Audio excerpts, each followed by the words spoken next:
Well, welcome, everyone. I want to introduce our main speaker tonight.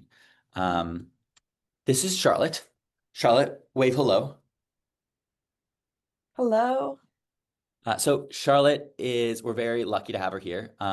Charlotte is a TEDx speaker, a Forbes 30 under 30, and a co-founder of the U.S. Chamber of Connection, um, along with the founder of the Seattle Picnic Society, and several other communities. As well as a recent winner of the Stanley Creators Fund. So really excited to have her here on today and we'll talk about partnerships.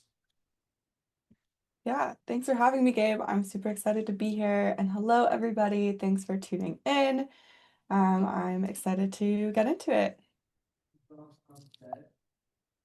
So, if I can move to the next slide, if you are looking to be in this webinar, you are in the right place. Hello, welcome. Gabe went over some of this already, but my name is Charlotte Massey. I do lots of different things. I love art. I love the outdoors. I've built community around both of those areas before, and also have a strong passion for picnicking. For collaborations today and partnerships, I'm going to focus on my experience with the Chamber of Connection and with the Seattle Picnic Society. And I have some logos down there of some of the really awesome organizations that I've built partnerships with through these organizations. I'm very excited to be talking about collaboration on this webinar specifically because of the collaboration that the Chamber of Connection has with Halo.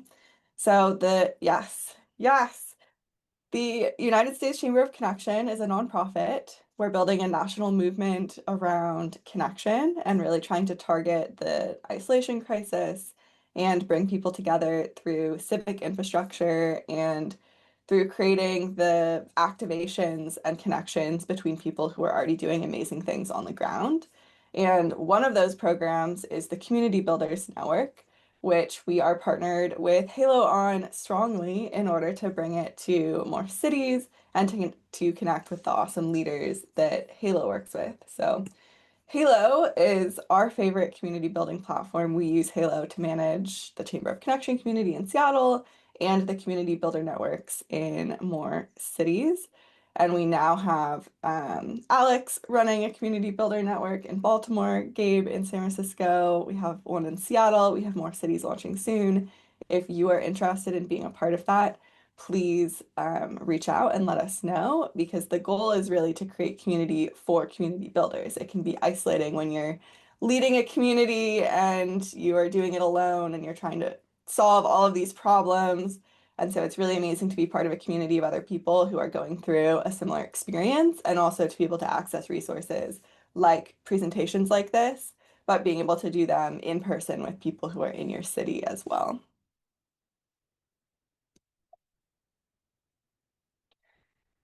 When I think about building partnerships, I recommend starting with an audit, figuring out where you're at with your community and what kinds of partnerships would support your organization. And so starting out by identifying what your bottlenecks are, like what are the gaps that you have, what do you need help with, what would actually be useful. Because I think we have a tendency as community builders to get really excited about working with people and working with groups and not really starting by thinking about what it is you actually need and what will be meaningful for you. And you're gonna hear that throughout this whole presentation that I really want to make sure that when we're doing partnerships, we're making sure that they're having a meaningful benefit and that they're going to hopefully be able to last for the long run because one-offs are really expensive as far as your time and development. So it's much better if you can go into it with a clear vision of what you want to get out of it for your community. Some of the common places where I've seen and felt bottlenecks are on the screen here. One of them is certainly legitimacy. If you are a small new community organization and you partner with an institution, it can automatically level up the way that people perceive your organization and your ability to be perceived as legitimate in the community. You also might need physical space if you are a group that meets to do craft activities or something that needs to be inside, space can be really, really expensive, and that can be a huge bottleneck. And so partnering with a physical place that has space that can give you the space for free, can be a huge benefit. You also might need marketing reach. So you might have a really incredible event or infrastructure, but what you need is partnership with a group that has 100,000 Instagram followers or that has a really big email list in order to get the word out.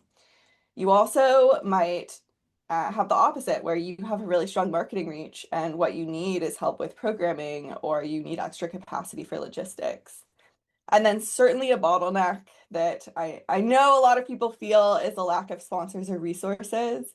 Today, we're not going to dive deeply into sponsorship because there's another webinar coming up next month that you can attend, and it's going to go very deep into sponsorship. So we're going to focus more on other types of resources and partnerships, which I think we think about less, but can be equally beneficial and sometimes bring you even more than like product or cash could as far as growing your community and making it sustainable.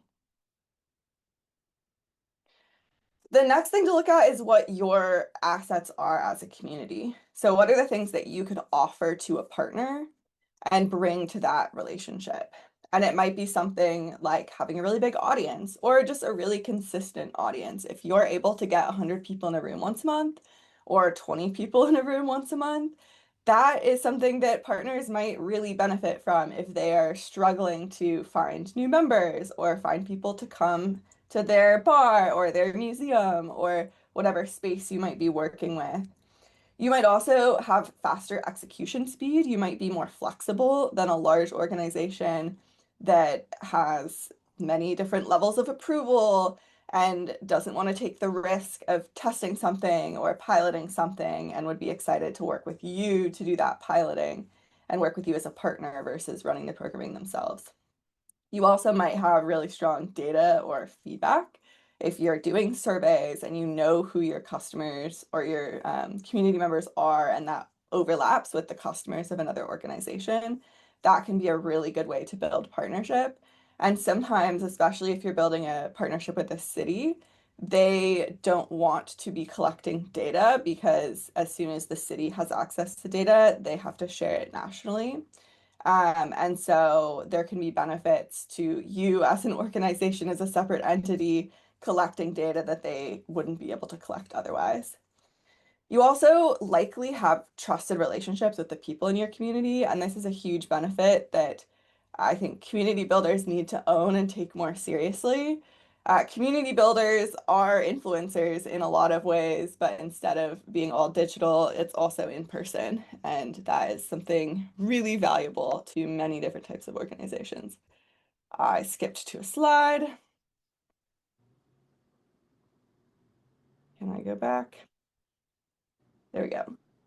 And then niche expertise. So if your club is really nichely focused, finding groups um, that have similar audiences or organizations that are trying to target exactly that niche can be a really major point of collaboration. So like if your group meets up to eat pickles in the park, or you make ice cream in your pack while running, or whatever it is, you meet up to scream into the void together and it's like super, super niche, to the right partner, that could be a really good point of partnership. When you start looking at partners based on these assets that you have and these needs that you have, I tend to think of them in three different categories. So the first is amplifiers, and those are partners that bring audience. So it could be another community that has a big audience. It could be a media partnership. It could be a partnership with influencers. Um, Anything that is bringing more reach to what you're already doing. The second is builders. So this looks like a partnership with a group that can help build the experience and build the actual events. So that could be facilitators who can come and support at your event. It could be a partnership with the venue or activity leaders who can help make the actual events happen. And then infrastructure, and infrastructure is what enables scale. So it could be a partnership with government, with a major institution like a museum or a major national group. And then it could also be a network. So maybe your group taps into an existing network of people who are focused on a similar focus area. And then you're able to scale nationally really quickly or regionally really quickly because of the partnership with them. When you go out finding partners, especially if you have not done very many partnerships before, I really recommend starting with people who are already in your community and who you already have some amount of relationship with, because it's going to be a trial and error process. Things will go wrong, things will be tricky. And so going through that process with people you already trust is really great for that. But other places to look are looking at groups that are serving the same people but serving them differently. So, for example, if you have a yoga club and there's another group that does breath work, that audience may be overlapping. Could you collaborate on an event that has both? And then you can partner together and bring both of your audiences in. You could also partner with organizations that are trying to reach your specific audience. So if you work with women in their 20s and 30s in Seattle, for example, and there's organizations that are trying to reach that demographic, they would be really great to partner with, and you can probably get free space or a free class or free access to resources because they're specifically trying to reach that demographic. Another great place to look for partnerships as a community builder are the resource-rich institutions that have low engagement or that are trying to be cool, that are trying to have more cultural relevance. Some really good examples of that are museums, which have gorgeous spaces, but they're often underutilized, especially during times when community builders are likely to be meeting. But you could also look at libraries or community centers that already exist and are really trying to activate. And then another place where you can find partnerships are adjacent groups that you can merge efforts with. So if there's a bunch of different run clubs that are doing really similar things, and you really want to be leading as part of a team rather than leading alone, maybe you would want to merge with one of those groups and fully partner and bring your audiences together. And then you're able to do more than you would be able to do alone.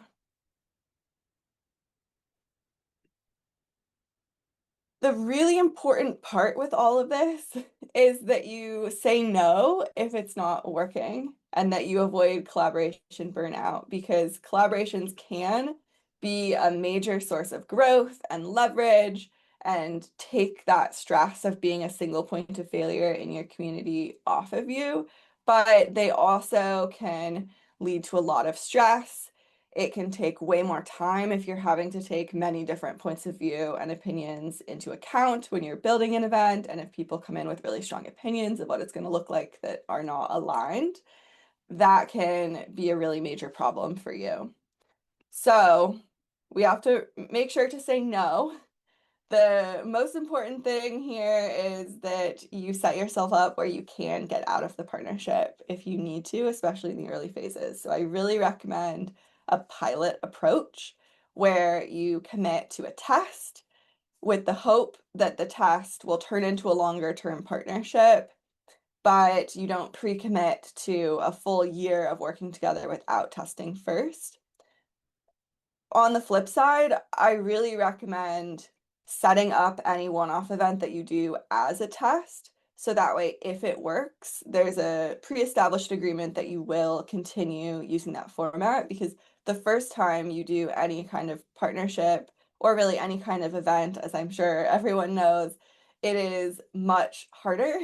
And once you get the hang of it, it's a lot easier. So the amount of work that you put into doing that first collaboration is going to be a lot more worth it if you know that you're going to be able to learn from it and be able to build on it going into the future. But if it's not working, don't force it. The worst thing is if you let a partnership just fester and hang around and you're not nurturing it and making sure that it's bringing benefit to you and to their organization. Some examples of partnerships that I would recommend not getting into are if what they're looking for is just exposure, but you really want to have like small quality events where there's a lot of depth of engagement. That's not going to go well in the long term. Also, if they are just looking to you to bring attendees to the events they already have, and they're not going to help with the marketing efforts, they're really wanting you to do all of that, and you don't think that you have enough people in your community to fill that gap. That is going to end up being expensive and frustrating and hard. If they want a lot of control, but they don't want to take responsibility, that is going to be really tricky. If there's an audience mismatch, so if the clubs are really different and the audience is not the same, and you try to do a collaborative event that doesn't have a clear audience to it, that could end up confusing both of your audiences. And then the biggest one is just if the coordination costs exceed the benefits. And if it's a pilot and you know that it could become long term, that can shift the cost benefit analysis a little bit. But if you're finding that the coordination is just way more than it used to be for hosting events in a way that's not bringing you a lot of benefit, that's definitely a place where I would move on.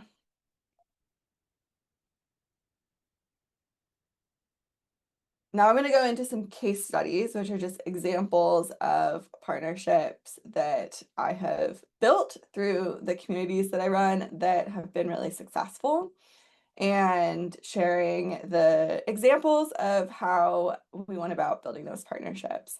So the first one is a government partnership.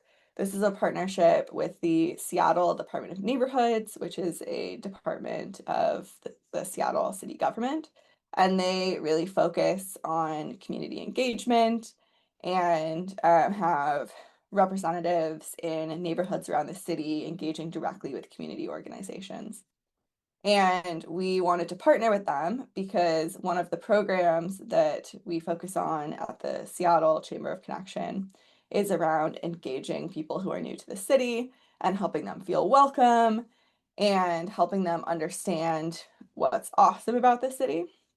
And so, since the Department of Neighborhoods has expertise in all of the different neighborhoods, and we have this awesome community of people who are new and also people who are going through other life transitions, there is a clear partnership opportunity there. The other piece that made this a good partnership is that we, as a small nonprofit, are able to execute really quickly. We're able to pilot and test things and bring a really startup mindset to program design and execution. Whereas the Department of Neighborhoods, as a city department, has a lot more red tape that they have to go through. And they, like I said earlier, they have restrictions around data collection. So they really want to know the impact of programming, but they don't want to have all of the specific personal information because they don't want to have to report that nationally. And so that's some of the places where there was really clear alignment. We built a program that fills the needs of both organizations. So the Seattle Chamber of Connection was focused more fully on newcomers, but with the Department of Neighborhoods, we're very explicitly also focusing on people going through other transitions and who are just looking to learn more about other neighborhoods and build connection. So it is accessible for everybody. And then we're also partnering with community groups in each neighborhood. So these events are very partnership focused, very collaborative. The way that they work is that it's at least a 6 hour day in a different neighborhood around the city. And there's one community organization from each neighborhood that is leading, but they're bringing in more really awesome businesses and local organizations to showcase what makes their neighborhood special. So it's kind of like a field trip for a group of 50 people to see everything that makes a neighborhood shine, and getting to connect with people who run organizations in that place and hopefully inspire them to come back. Um, Certainly, there's a lot of added logistics, lots of more meetings that come from building an event like this in partnership. but there's so much more legitimacy from working through the city. And also, like, we would have had to spend years really building the community connections that the Department of Neighborhood already has. And so that makes it a really strong partnership. The next case study is our partnership with the Seattle Kraken, which is the NHL team, the hockey team in Seattle. And the collaboration here is built around our focus on newcomers. So the Seattle Chamber of Connection runs programming to support people who are new to the city. It's like an onboarding program where you get to meet new people, learn about how to build a connected life in the city, and then we connect you with opportunities to join community groups and to volunteer and really get involved in the city. And so there was a natural opportunity with the Kraken because they're trying to bring in fans. They want people who have just moved to the city to identify as Kraken fans. And so we were able to partner with them to host a newcomer night, which was the first newcomer themed game in the NHL, and sold 1,000 tickets for newcomers. They all sat together in one section of the arena.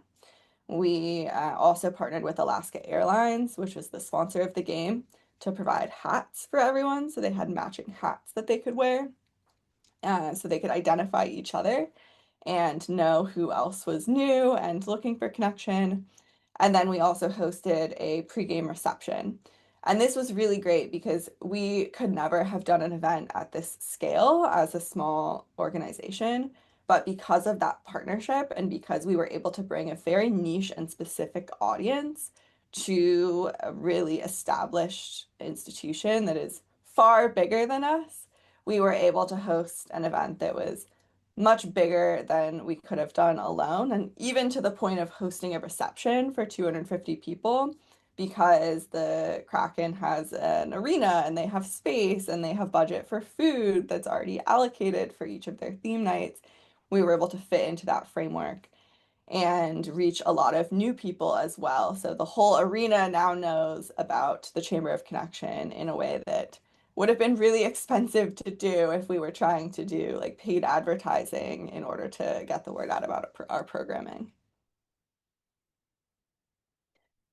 And then the last case study that I'll share is through my picnic society, which is called the Seattle Picnic Society. And it is a much more informal group than the Chamber of Connection.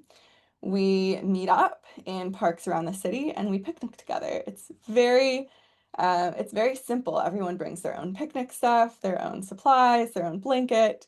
I encourage everyone to bring extra to share if you would like. And so we'll have people bring like chocolate covered strawberries and pass them out.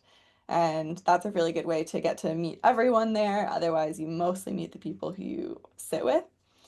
But it's a really fun, magical way to create open invite spaces, which I think the city of Seattle is missing. And so I host these picnics during the summer.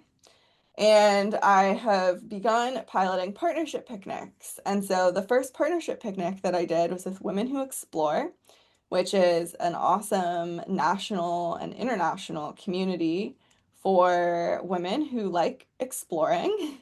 They have chapters all over the country and North America. They have over 100 local chapters, and they have one in the Seattle area. And so I partnered with the host for the local chapter to host a picnic together. And so about half the people who attended were women who had come to my picnics before, and about half were people that came through Women Who Explores networks. They were able to connect with each other. The attendees were able to either learn about Women Who Explore if they hadn't heard of it before, or hear about the Picnic Society. So we were able to do an audience swap, both for the people in person, but also on Instagram. So they posted about the picnic and about the picnic club on their accounts, and their accounts have far more followers than mine do. And so it was a really good legitimacy boost for my club online.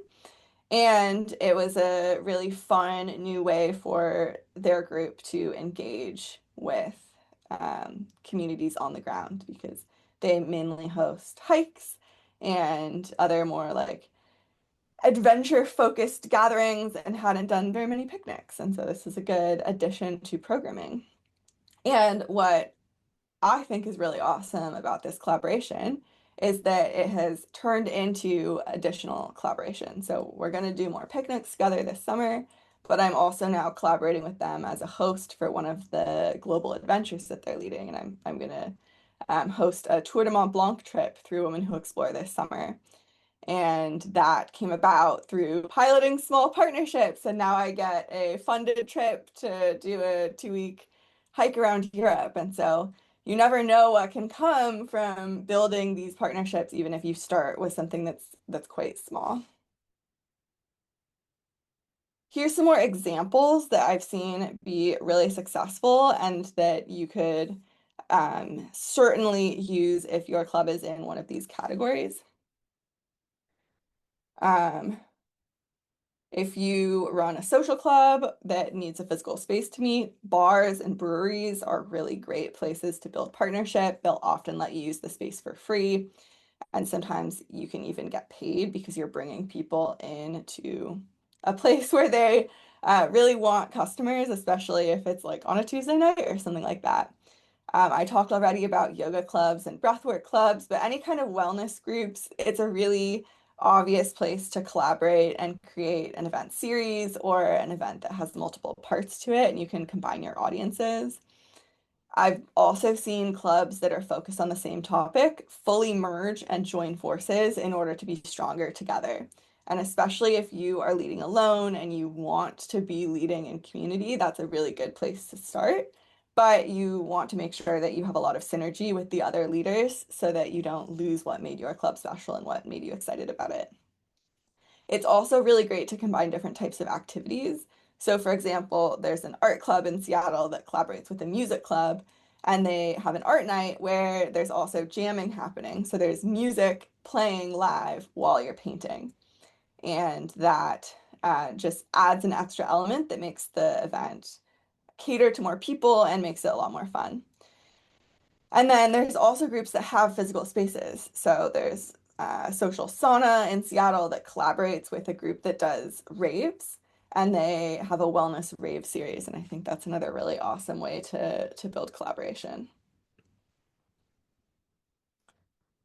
Love all the examples coming in the chat too.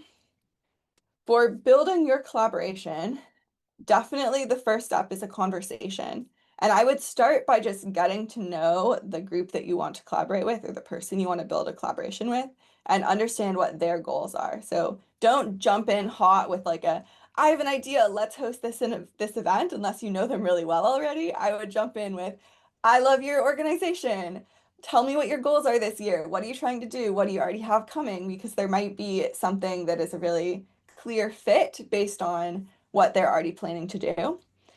Then focus your pitch for your partnership around helping them succeed. So you know what you need, but you also know what you're bringing and what your assets are, and focus on that piece and the shared value proposal.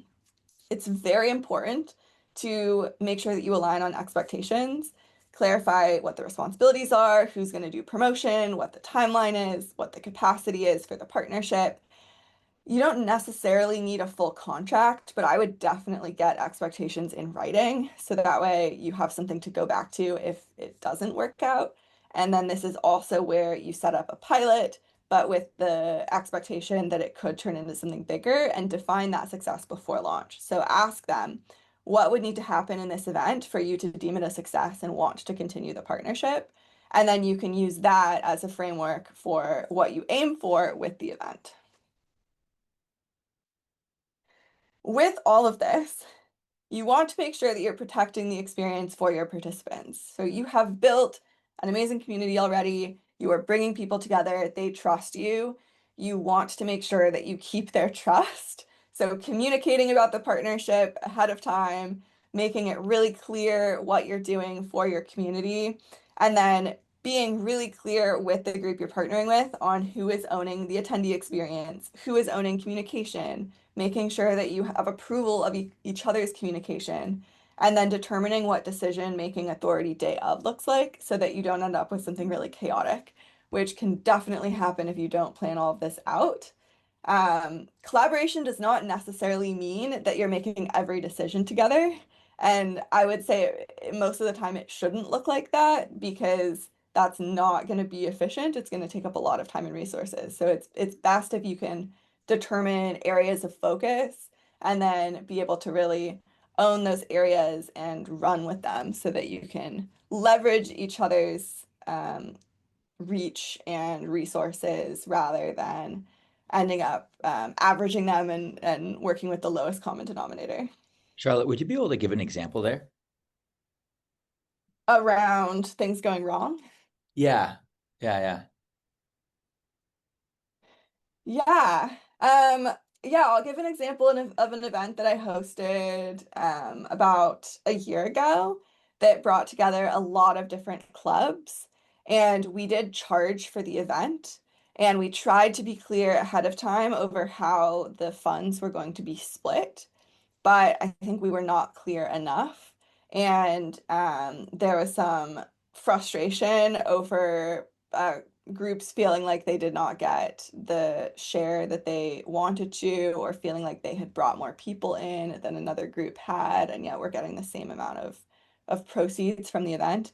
We're talking like $100, so it wasn't major, but definitely felt the stress of that. And then also because each group was leading one portion of the day.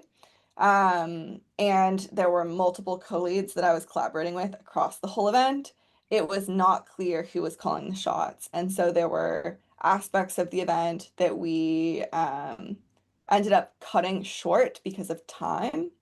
And that led to a lot of frustration. And so having clear expectations going in and having one person who was in charge for everyone to go to would have made the event run a lot more smoothly and made sure that everyone was happy at the end of it because it was successful overall, rather than there being some people who were really frustrated because it just wasn't what they were expecting.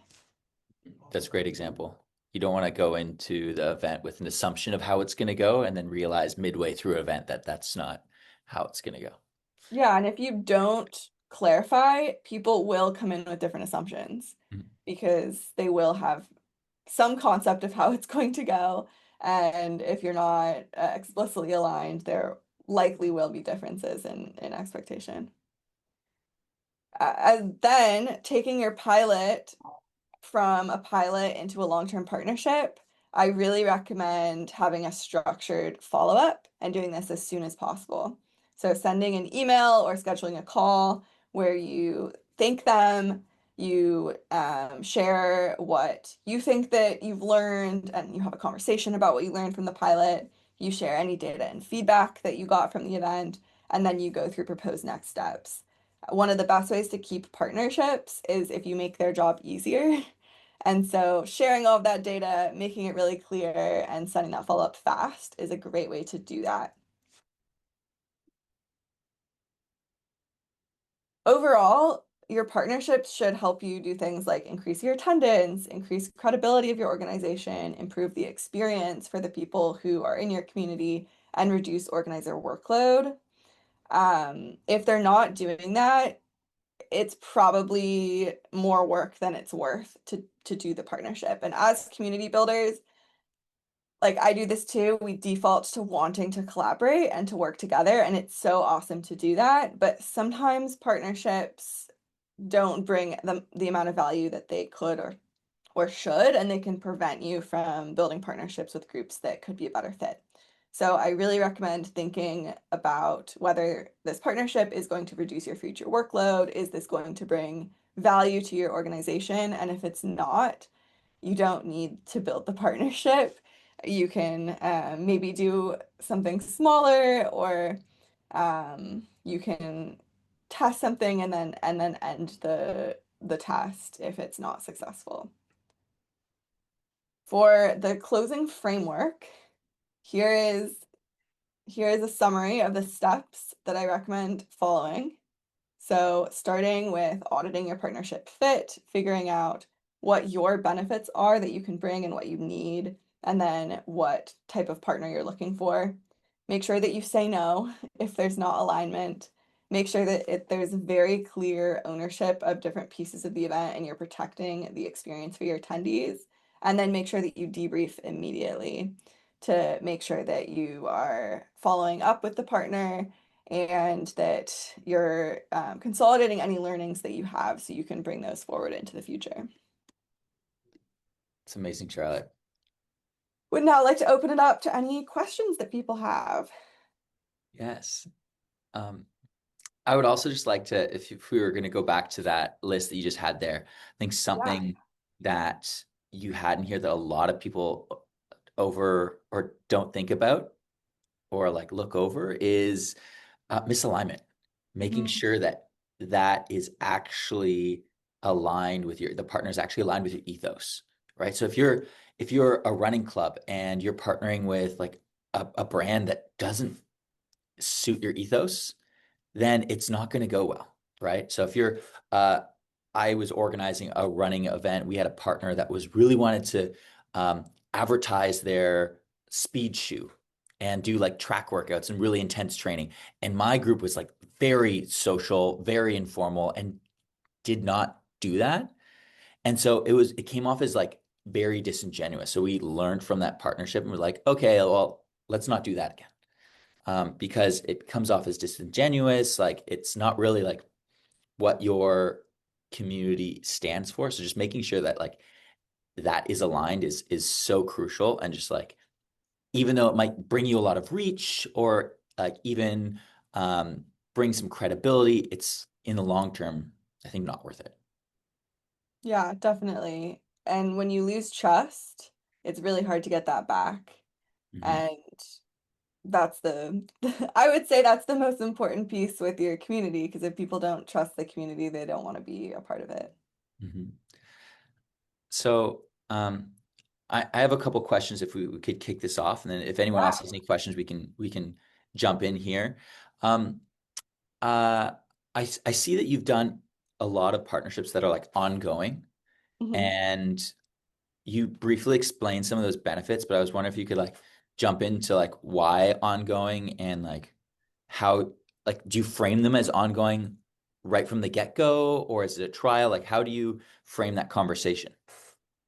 And if you have any Yeah. examples of that.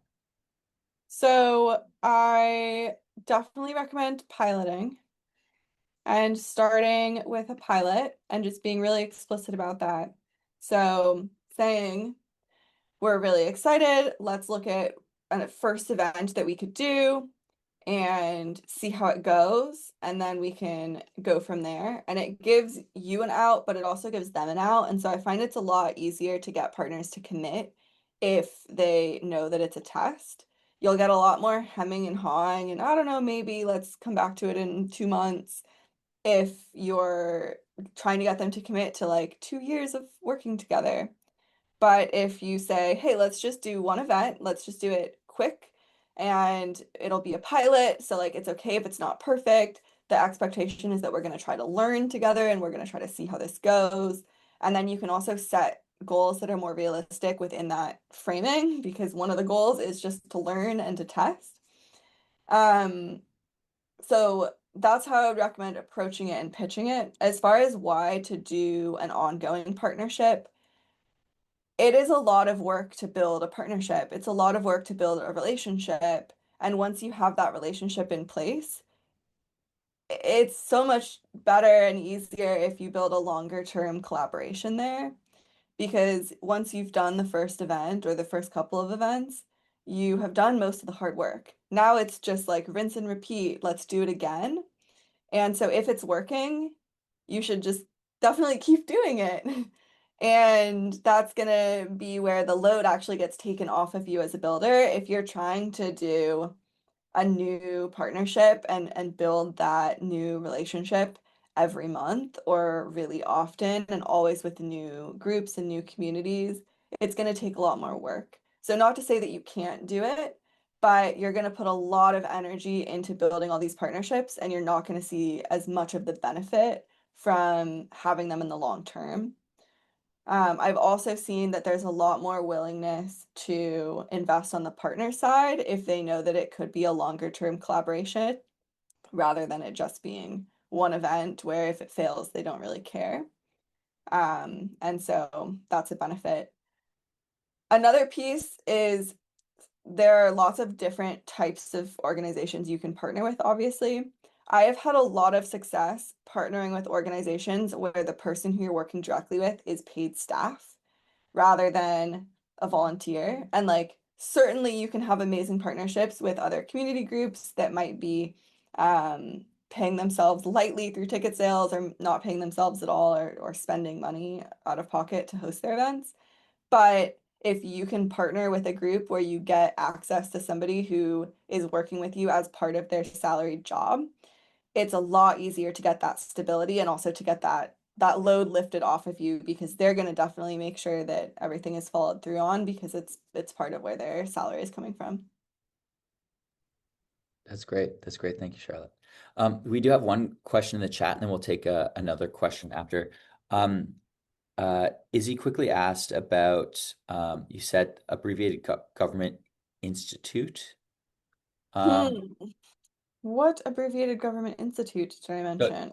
I guess when you're talking about different types of partnerships, you're talking about partnerships like more institutions like libraries, community centers, etc. You're talking about collaborating with any like government. Hmm. Is he correct me if I'm wrong?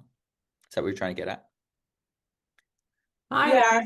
Yes, sorry, my video is off. I can do the video. Oh, I'm on. you're on. Yeah, you mentioned something. It was with three letters. You said that was kind of the main. I'm not from America, so it was probably something that everybody knows about, but not me. Something with three letters, kind of the main thing that you would think of to collaborate with. Do you remember? Yeah, sorry, maybe you don't remember. It was the first thing you mentioned Maybe under someone that. remembers, and if you do, send it in the chat. I mean, I can talk to more types of institutions. Um, I definitely recommend museums and definitely recommend libraries, community centers. I mean, like YMCA is doing a lot of community work right now. Any kind of like big, um, I mean, these are not institutions, but like breweries are really great to work with. Big stores, big like bookstores are really great to work with. Bookstore is a good one. Yeah. Yeah, not a government program, but and then just departments at city government can be great. Like you can find fiscal sponsorship from your for your organization through like local foundations, and a lot of them are attached to city departments. So, like in Seattle, one of the biggest fiscal sponsors is the Parks Foundation. And through that fiscal sponsorship, you're able to also get support on getting park spaces for events. And so there's ways to have your partnership come through something that also gives you benefit. And fiscal sponsorship means you can take advantage of nonprofit status without needing to form your own organization. Okay, cool. Thank you so much. Yeah. Okay, question from Nick. When you're approached by a new partner about a pilot program or long-term collaboration, how do you recommend confidently introducing monetary compensation? Yeah, it can definitely feel uncomfortable. I would bring that up really early. So when you're having that like very first conversation about like, oh, what are your goals for this year? What what are you focused on as an organization? Say we're really focused on being able to bring in revenue to support our organization. We're a very small community-led group and we're looking to fund XYZ. So we're really interested in partnerships that are able to support that or something like that. So you're bringing money in before you're making a specific ask and you're not getting all the way through the conversation and then bringing it up at the end in a way where it might have never worked. And you want them to be coming into the partnership from the beginning with that in mind, if that's what you're looking for. There's also sometimes ways that you can bring money in without it needing to come from the organization that you're partnering with. So if they have big sponsors that they're working with already, you might be able to tap into the sponsor rather than asking for funds through the organization. So for example, with the Kraken game that I talked about, the Kraken, we certainly asked, but they did not have budget to support beyond the space and the elements of the partnership that I talked about. But they already had a sponsor for the game, which was Alaska Airlines. And so they were able to pay for the food for the reception and pay for the swag items for attendees. And then they had a set opportunity where once a game through their foundation, they give a set amount of money to a nonprofit each game. And so we were able to work with them for us to be the featured nonprofit for that game. And so just going in early with um, with the clarity to the partner on what you're looking for, but also the openness for creative solutions that might not necessarily be that like they have to pay you. And then I would also remember that in-kind support does have a lot of monetary value. Like if they have, for example, with Women Who Explore, they have 200,000 followers on Instagram.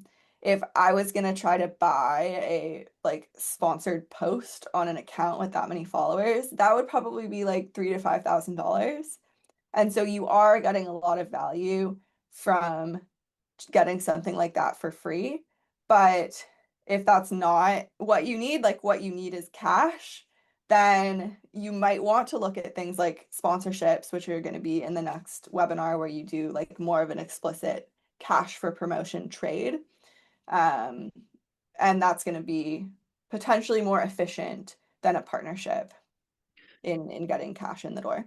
Nick, when I had big brands approach Midnight Runners, for example, or other communities that I led, that the big brands would approach and be like, hey, we want to do a partnership. And I say like, okay, so either you're helping boost the experience, taking up some of the load from me and my organization team. And so like that means you're at the event, you're like finding the venue, you're like doing the activation, or like we can do all that, but like that's going to cost money because we need to hire a videographer, etc. So like I offer the I offer the alternatives. Like, okay, so if it's not a paid partnership, then we're gonna have to do this all of ourselves, right? Like, we're gonna have to find the venue, we're gonna have to find the videographer, like, we're gonna have to like do all the advertising to put your brand there.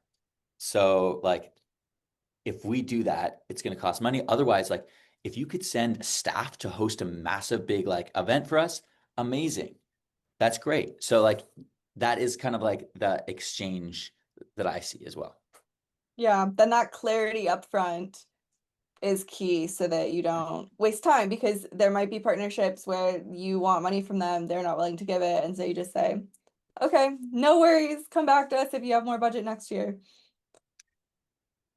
Um, Charlotte, I have another question. So there's a lot of like organizers on here that, organize like massive communities, Mhm. but also some community builders who have like smaller communities with like 20 people.